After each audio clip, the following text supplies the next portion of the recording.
ไหนผมปัดควงไปแล้วเห็นไหม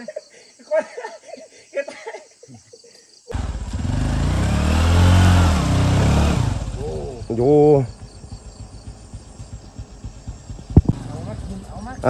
เอามากิน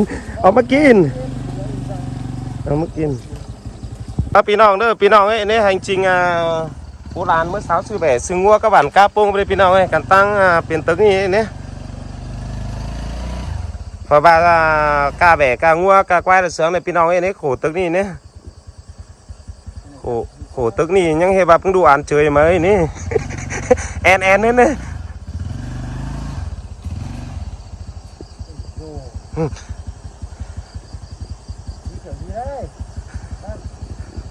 พี่น้องเอากันต่อได้เนื้อข้างน้องไอ้ใบเฟรกามมาตอนแก่งปอมปุ้ยเหรอพี่น้องได้เนื้อตายแล้วกันตายพี่น้องเอ้ยเติมแม่น้อยเนื้ออีเด้หาหมอ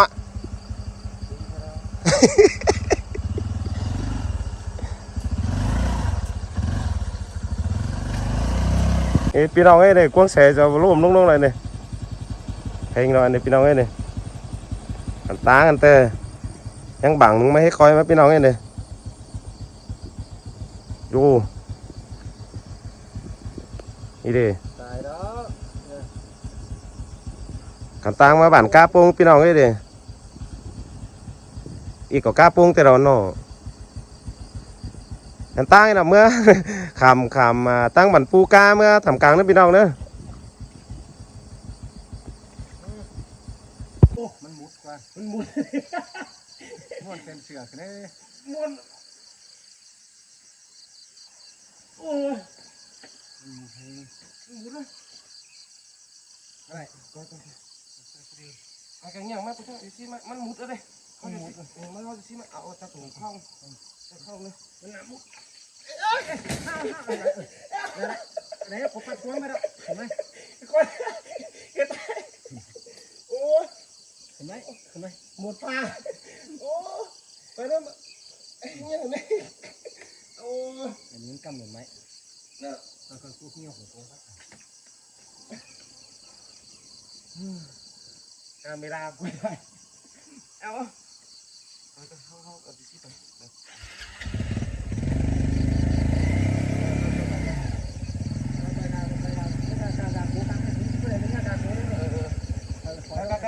เอาขอนไหมก่อนเอาตัดเอาขอนนี่เอาขอนนี่มันดับซิวนะค่ะไม่งั้นดูใส่เงินดับซิวไหมถูกป่ะมึงทำไปเลยไม่รู้มึงร้านไอ้น้องไปมาตกไปกระตันเลยยังมันจับตุ้มมาแล้วช่วยตัวไหนอะไรละตายโอเคไปเลย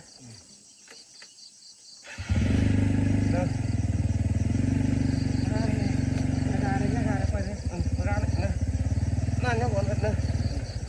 เฮ้ยไปบังนู้น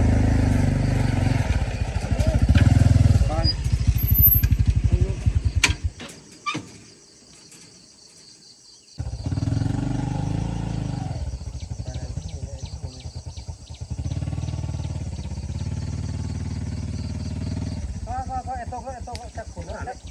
มันเบามันบังเดินเบา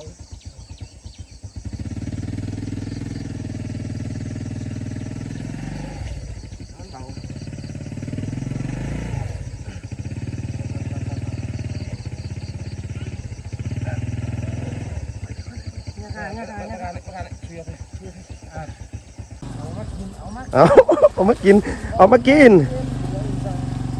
กิน